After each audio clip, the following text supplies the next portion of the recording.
And welcome into another episode of Tiger Territory, part of the Foul Territory Network, a Detroit Tigers podcast. I'm Kieran Steckley. With me, as always, is a man who's been known to break a few ankles back in his day on the diamond. He is Cody Stavenhagen. How you doing?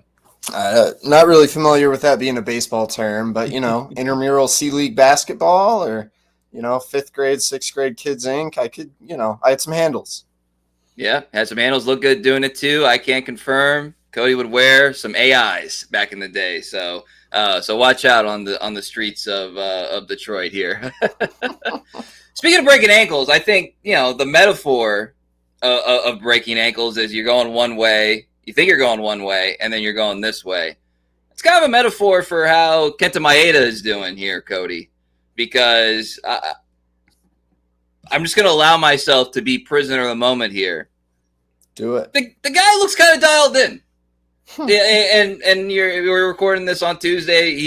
He faced some hitters today, and if you look at his complete spring training stats right now, it's 8.2 innings. He's allowed 6 hits, 3 earned runs. He's got, is that right? Does he have 14 Ks? I think I wrote that down. Sounds right to me. 14 Ks. Last outing, yeah. That's impressive. That's impressive. And I had this thought earlier, Cody. I was like, take his age like last year. So basically take what he's doing right now, had it been done last year, or reverse that. People be talking about what a genius Sky Harris was for acquiring Kenta Maeda on a 2-year deal for not that much money, and a back end of the rotation guy who comes into spring like, I assume he hasn't said these words, but maybe he has. He does legitimately look like his pitching form is in the best shape of his life. He looks great, Cody. He's looked really good. Coming into camp, there was a 95% likelihood Kenta Maeda was going to make this team. The one scenario in which he wouldn't would be if he showed up and he's throwing 88 and he was getting rocked and he looked terrible, and it were just glaringly obvious he could not be a member of the rotation, and the Tigers just didn't want to carry him in their bullpen. We have to stop even entertaining the idea that Maeda is not going to be on the team, because not only is he here in camp, he's in camp and he's throwing 92 and he is pitching quite well. Now, he still has some things to prove. He went 3 2/3 innings today. In his fourth up, that fourth inning, the velocity did dip a little bit. Fastball was sitting around 90. That's a pretty big test for Kenta. How can he hold this stuff as his innings get longer? But even in a way, it was an improvement. He went 3 innings and the stuff held. And even in the fourth, when the stuff dipped a little bit, it's not like he was getting battered around the ballpark. The splitter has looked really good. He's continuing to miss a lot of bats. So Kenta Maeda continues to validate my belief that he's going to begin this season as the number 5 starter. Yeah, and the thing is that this notion was met with nothing but, at best, groaning, and that words like resistance. This notion that you like the text messages I have, I'm sure ones that you've seen, Cody, as well. It's like, you just can't have this guy on the team. Like, they clearly viewed him a certain way at the end of the year, but I guess you could say to their credit, they quickly pivoted and kind of created this plan for him. And to his credit, it's been executed. You could not execute it really any better to this point.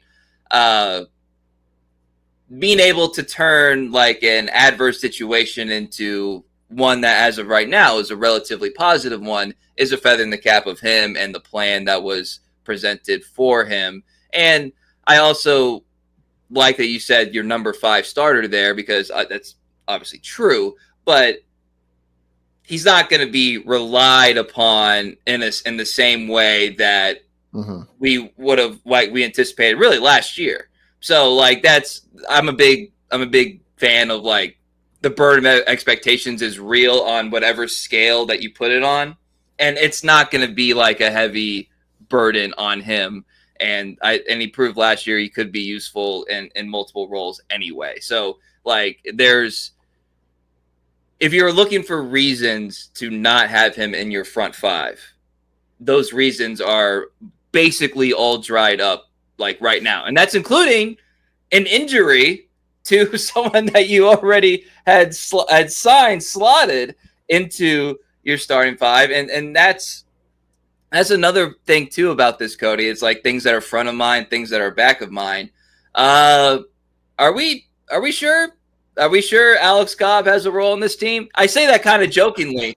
Like, obviously he does. He's under contract and it's not for pennies. But at the same time, you're getting to, like, out of sight, out of mind. He's obviously not starting the season with the team. Like, he's going to be injured, obviously. The injury reports are just, throwing a bullpen, progressing rehab daily, or, whatever the terminology is. It's getting to the point, Cody, where, you're paying them no matter what. If you feel really good about your front five, which as of right now, you kind of feel like you are, Alex, we want you for the whole season. We don't want you to rush.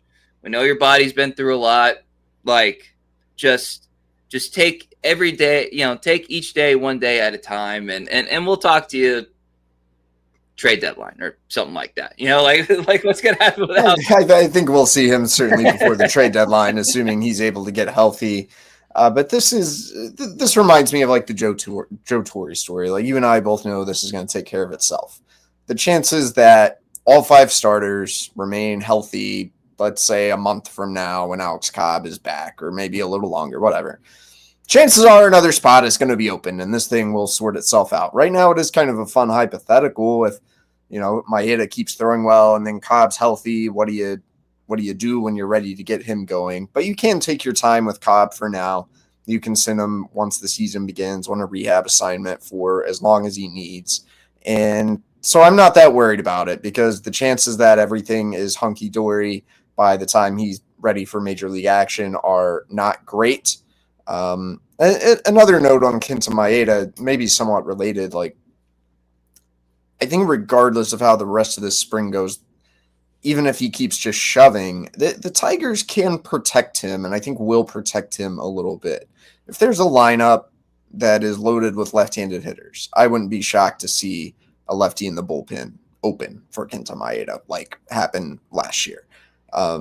Things like that. Maybe if Cobb gets back, Maeda does end up moving into more of a relief role, or maybe it's a thing where you can almost have like a floating fifth rotation spot.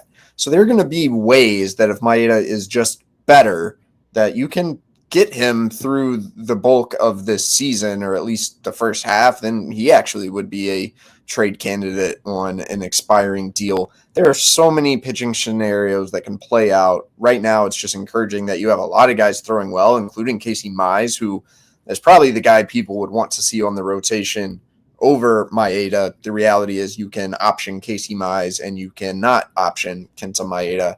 And so unfortunately that will probably be the determining factor there, unless someone else gets hurt. Yeah, I'm curious, like where the fan base is at, and if the Tigers had, like in the vacuum discussions on where they view Casey Mize. Because look, contracts, player options, that's obviously all a real thing. But, I'm just looking at Alex Cobb's baseball reference page right now, and it's like he made 3 starts last year. And it's his, and you see that number, age 36 for last year. And that, so, based on my math, I didn't major in college, but this would be his age 37 season, and it's already gotten out into a tough start. I was actually having texting conversations about, I'm almost getting, I don't know, this sounds so mean. I don't mean this in a direct way, but almost like an emotional way. Like, I'm getting like Zimmerman vibes. And I know it's completely different, 1-year deal, long deal, blah, blah, blah. I understand all those differences, but it's just like, at a certain point, you just weren't looking to Zimmerman. You see what I'm saying? Like back in the day. And this Cobb thing has the potential to be that too, because once he comes back, the thing is, when you got guys that are behind you that are at least liked more because they've, the fans have seen you more, the media has a better understanding of like what those guys can do. It kind of puts them on talking about Cobb here, it puts them on a short metaphorical leash in terms of the public perception and the talking points. I don't know if that really makes sense there, Cody, but he's going to have a little bit of an uphill battle once he does come. He might have a uphill battle with the fans, but Scott Harris is the guy who, signed out. I guess he didn't cut the check, but Chris Ilitch cut the check, and Scott Harris recommended Chris Ilitch cut the check. I think if Alex Cobb is healthy, we will see plenty of Alex Cobb for that reason. And what if he's good? I mean, I don't know that he's going to be healthy, but when he's healthy, he tends to be pretty good. So what if he's good? I don't think we should just write off Alex Cobb just yet. I mean, it's not a tax write-off. The guy's going to play. So, hopefully, like I said, the rehab is going well, but it is, he might as well be one of the top prospects in the system right now. And we'll talk about those guys a little bit later, because he's literally in the back, out of sight, out of mind there. So it is funny, Cody, because, you talk about trade stuff too.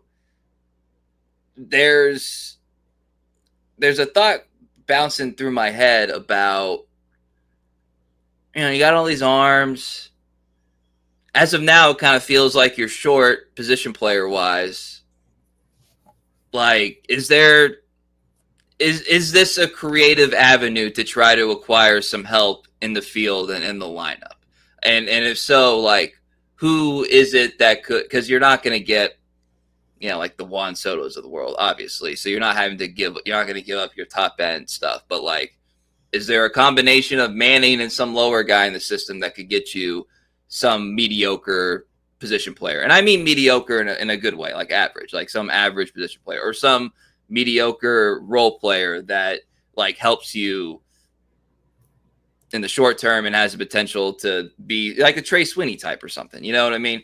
So, like, and like, there's plenty of guys out there, but I wonder if that's like an avenue Scott Harris would even consider, or is it March 4th and Meadows and Bierling could very easily be relatively okay by Easter? You know what I mean? And all this stuff is kind of for now. Yeah, I think that's important to remember. For as much as the Meadows and Bierling injuries create a lot of wrinkles for the opening day roster, there's a chance. Now, we don't know for sure with either of these injuries, but in theory, a pretty good chance neither of them are going to miss a ton of regular season games. I mean, this could be a couple week problem that, again, someone like Jahmai Jones could easily fill in, and it ends up not being that big of a deal in the grand scheme. The idea of a trade for some outfielder, I'd probably do that in a video game, but I don't think the Tigers are in the business of parting with assets when they don't have to. So why would you trade Matt Manning just to get immediate, like, are you going to, that's the question I keep coming back to. Are you going to be able to get anyone better than Jahmai Jones via the trade market right now? You just don't see bigger deals happen this time of year very often. One that comes to mind is the Tigers getting Austin Meadows in exchange for Isaac Paredes, a deal that did not age well. And am I right that happened right after Riley Greene got hurt?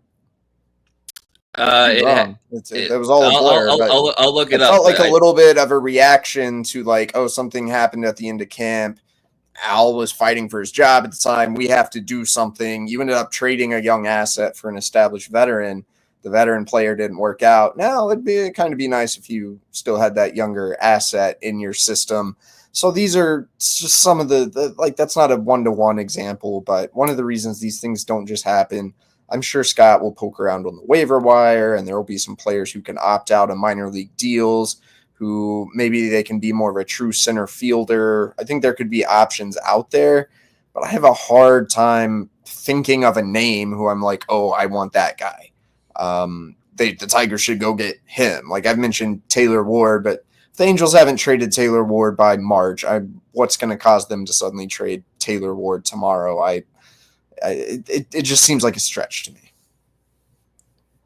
For the record, Austin Meadows was acquired 3 days before opening day. So it wasn't just like right after Riley Greene. It was like the crunch time. And that was obviously a very hectic time. I remember that trade very well. It's still in the early infancy of our podcast. So yeah, that is a good point. But part of my motivation with that is my general philosophy of arms versus position players, and the fact that you have more than what you can do with right now. And if I'm gonna apply reasonings to have Job in the major leagues regarding like bullets being fired, not major league, like that's not an exclusive thing for Joe, is what I'm saying. Is that like if you have all these assets, there's just to be wasting innings and pitches and all that stuff in Toledo when there's the ability to do something with them. And this is a conversation that I'm gonna bring this back up trade deadline time, like off season. Like if as long as you're churning out pitchers, I think it'd be a good idea to like it's an evergreen philosophy of mine. It'd be a good idea to try to get as many bats in your system in addition, if that makes sense. Yeah, I come back to like, I don't know. You can never have enough pitching. You got a lot of pitchers with injury histories, you know. If Jack Flaherty's back gives out, and I mean, we could come up with worst case scenarios, but you know, a couple of these guys get hurt. Suddenly you need Casey Mize. Suddenly maybe you need Kader Montero or Matt Manning. And especially I think that the pitchers everyone wants to point to be like, oh, could you trade them are Mize and Manning? Because they're in theory nearing the end of their ropes in the system a little bit more. And that is a valid argument. Like there's not as much of a clear role or certainly not a clear future for them right now. Well, that's also like, so if the Tigers don't really want them, who's to say anyone else really values them at this point? I mean, there's some things to like about both of these guys, but I don't know. I don't know that there's going to be as much interest from the outside as we might like to believe. And I think the same with Spencer Torkelson and all these guys. Every team wants to trade its quote unquote failed prospects or underachieving prospects. And usually they're not going to have the same market as you might like to believe. So really what it comes down to is the reason that we're having this conversation is because when you have an injury to an Akil Baddoo, when you have like a mysterious injury to Parker Meadows and a wear and tear injury to Matt Vierling, it kind of like opens you up to like look at the offseason, because that offseason is over, and be like, you know, is there an implication here?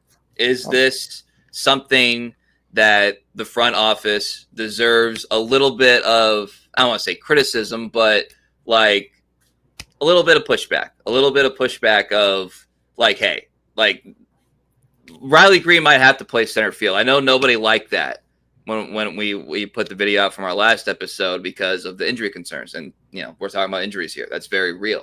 However, like, all we talk about is putting the best team out there to win, right? That's the philosophy. And it feels to me there's going to be several scenarios where the best lineup is going to consist of Riley Greene in center field if these injuries hold up. Hopefully they don't. We'll see how Perez does. We don't know. But you might not like the lineup with him in left as you would with him in center if that's what you have to do to win games. So that's a kind of like a two thing, Cody. I guess you can kind of take in whichever direction you want, where it's like, is there some second guessing Monday morning quarterbacking to be done about the offseason right now? And, you know, what I think is kind of a reality is that like you might have to play Riley in center and like hold your breath. I'm almost with you a little bit, Kieran, and I was critical of the Tigers last year for kind of running Riley to the point of exhaustion when they had said quite clearly they weren't going to do that, and then they proceeded to do that. But yeah, you want to win or not? I'm a lot more comfortable with Jahan left, Riley center, Winsel right than Riley left, Winsel center, Jahan right, if that makes any sense. That's just a better configuration, and then you can throw Kerry Carpenter in there on some days as well. But I think Riley stands to be probably a better center fielder than Winsel. I think you could feel a lot more comfortable playing Jahan in the outfield more often if you were able to put him in left and feel good about the guy who's next to him in center. Winsel's done well in right. You can feel comfortable with that. The injury risk looms large with Riley Greene. there's a small part of me that's also like, I don't know, dude. You gonna stay healthy? Like, are you a player we're gonna feel comfortable extending or not? To ever feel comfortable extending Riley Greene, you're gonna have to not be afraid of him getting hurt constantly. So that's a really difficult discussion. And again, maybe we're overstating all of this because maybe Parker Meadows is back by the end of spring training, or maybe these guys are both back 2 weeks into the season. And it's not a big deal. But that's also, I almost think, even more reason to just, I don't know, when you put Riley in center for a couple weeks, it might not be the end of the world. To bring that back to the bigger picture of the offseason, ESPN just gave the Tigers a final offseason grade of C. I can't decide if I think that's fair or not. I think that I'd be a little more generous. Maybe C plus, maybe B minus. Gleyber Torres is a pretty nice addition. And Jack Flaherty, you're pretty dang lucky to get Jack Flaherty back. And that's a number 2 starter right there. Obviously, you didn't get Bregman, and you didn't get another right-handed bat. And I was pretty clear they needed some other right-handed bat, whether it was Randall Grichuk, whether it was whoever. And now that you have a couple injuries, that need feels pretty glaring. It's kind of a tough conversation to bash the front office, because part of the reason they're in this situation, they did go to the wire with Bregman and they offered him 6 years and they missed out on other guys because of that. But they did what we wanted them to do the whole time, and it just didn't happen. Yeah, that's an important, and I always try to be fair with this stuff. That's very important to note. If you want to say that, they would probably be quick to point out, hey, this is also kind of fluky to have the injuries that we just said all happen in a pretty short time span. Are we overreacting the fact that these are happening in spring training in general when you're not obviously losing games because of these injuries? All that stuff is fair. It's just, and the whole construction of this offseason looks better if you get Bregman, obviously. I'm good with those offseason grades because I think that's kind of going to be baked into the cake a lot with the way Scott Harris wants to build organizations.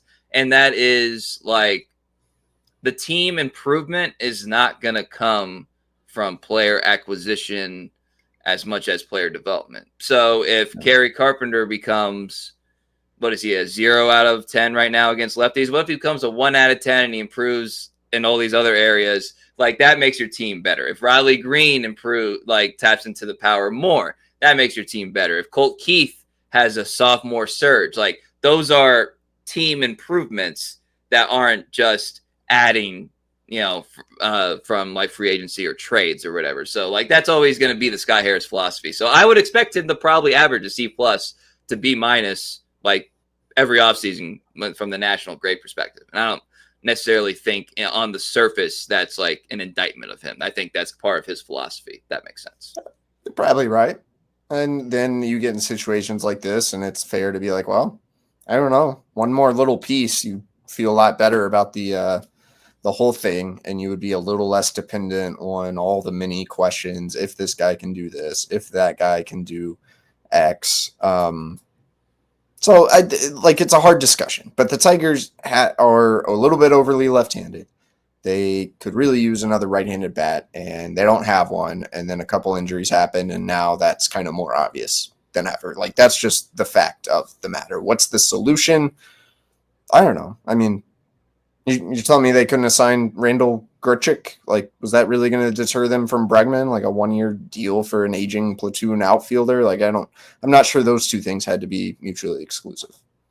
And maybe they didn't like him. Maybe they thought he sucked, and maybe they have more data than I do. So we had a lot of ideas this offseason. I'm not saying a lot of them were great. I'm just saying they also didn't do any of them. So I'll tell you what is going for him. I don't know, it might just seem down and out or whatever, but Tarik Skubal looks all right, Cody. And that's part of the smart Tigers fans. Your readers, our listeners, they all have this 2-year window thing that everyone's focused on, and I just say 2-year window, and everybody knows what I'm talking about. You know what I mean? That's how smart everybody is.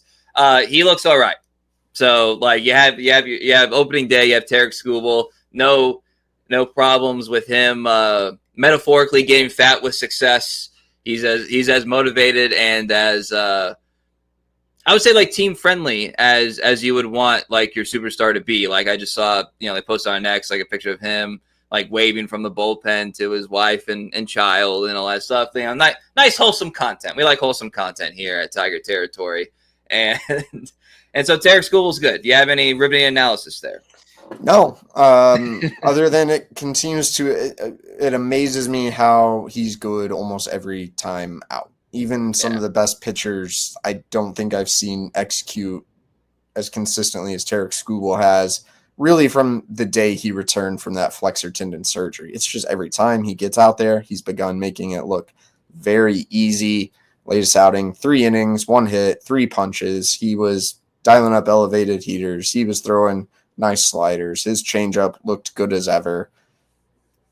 We're in a place where it's hard to say a lot about the best pitcher in the American League because he's just been the same every time out, and the same has been elite. And so I don't have a lot to add other than we should probably just appreciate how good this guy has become. It's a lot of fun to watch and a lot of fun to see him out in the national space as much as he is. And that's been probably the most remarkable thing. Like I've said, like he's embraced it, hasn't run from it. His personality has really started to shine through. That's kind of a credit to him and who he is. Don't know how long he'll be here, but Tigers fans are pretty lucky he's here for sure.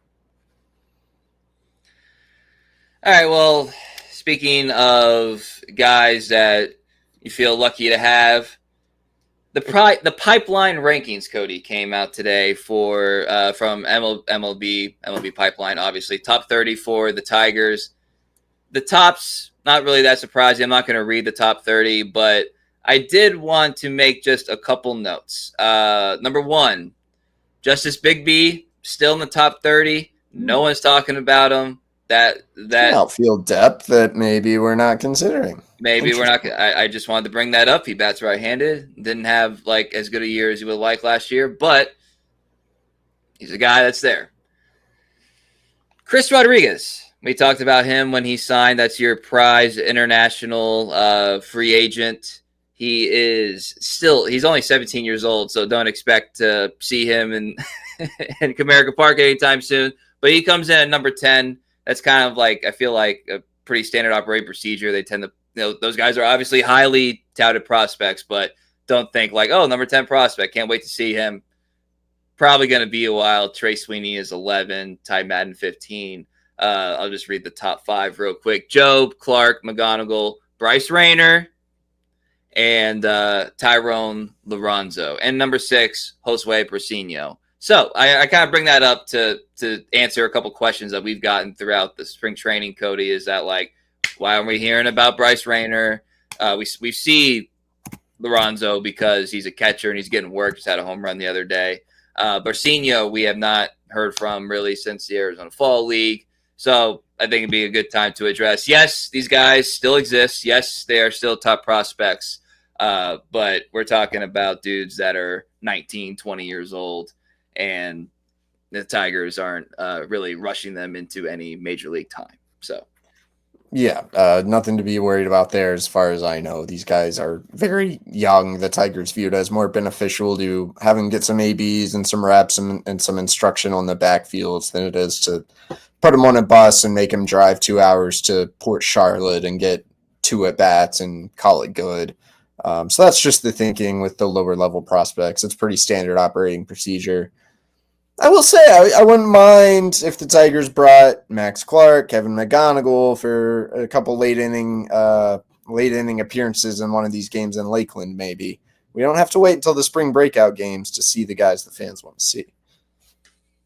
Yeah, for sure, and that's actually but you're trying to do a lot of things right now. You're trying to get Ryan Kreidler time in center field, and you're trying to get guys looks at different positions. Some of that's probably a consequence of all the positional versatility the Tigers are obsessed with. It's been kind of cool getting to see Roberto Campos, who's actually stung a couple balls right when you're ready to write him off. It's like, wait, he's still really young.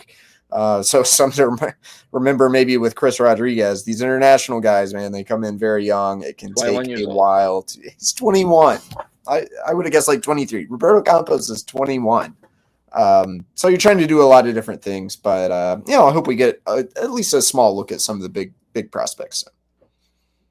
Yeah, well, speaking of guys that embrace their role, Max Clark is definitely one of those dudes. So he lives for the moments like the prospect showcases and all that stuff. So looking forward to that, and obviously like this is an indication of just how balanced the Tigers are as an organization. You have in your top 11 3 guys that are most likely going to break camp on the major league team. That's obviously Job, Young, and Sweeney. I don't want to say most likely, but really good chance.